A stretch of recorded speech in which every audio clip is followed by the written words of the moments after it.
John says this is 50 years overdue. I could have drawn that. Well, John, guess what? I have a job for you, John. We need more technical folks. Come on down to our office. We'll bring you on. Actually, this is the beginning of the process. These are rudimentary representations of what bridge configuration, either 1 level or 2 level, could look like. There will be a lot more detail coming out. Regina says, gotta love the folks that just want to wait until the current bridge falls into the Columbia before doing anything about this. Interstate commerce on the entire West Coast will be utterly hosed for years if we don't tackle this proactively rather than reactively. Those who don't know, Regina works for the program. No, just kidding.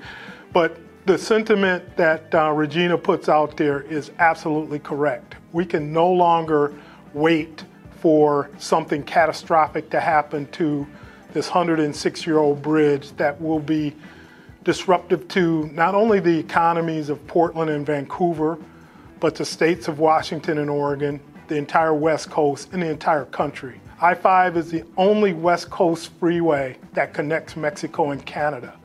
And the number of ports that bring goods and commerce onto I-5 is just tremendously important to the nation's economy. John says we shouldn't widen the freeway for the crossing.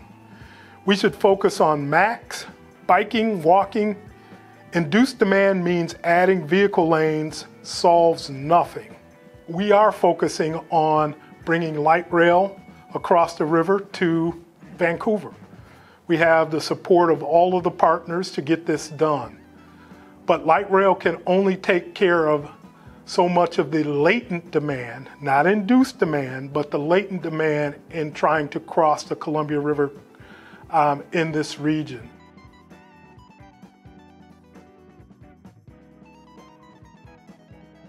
We are also making one of the largest investments in biking and walking facilities. We also have to take care of the demand for freight that crosses this river, as well as individuals who don't have a choice to take light rail or bike or walk. So this is not a one solution fits all. We have to have multiple ways and give folks multiple choices to cross the Columbia River. Jane says, simply, another lift. In our renderings, in our visualizations, we show what a potential lift bridge would look like crossing the Columbia River. This is not the popular choice, but we do want to make sure we are showing what a potential option should be if we cannot resolve the issue of folks who need more than 116 feet. We think that we can get that issue resolved, but we also want to make sure that we don't have to take steps backwards as we are moving through this environmental process. Another lift bridge would cost approximately $500 million more than any of the other options. So we know that this is not popular amongst the public nor the partners, but once again, it's a part of the process and a necessity of the process that we do show what this would look like. Lori says, let's visualize sooner rather than later. Lori, you are a person after my own heart. I have stressed to our team from day one that staying on schedule is key to staying within budget. We are on schedule. We hope to have a draft supplemental environmental document out by the end of the year where folks can weigh in. We will have a 60-day public hearing time period as we are continuing to move this process forward. So I like sooner rather than later.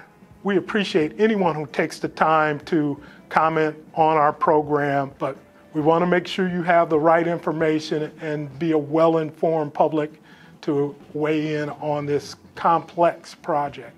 So once again, thank you for engaging with the IBR program.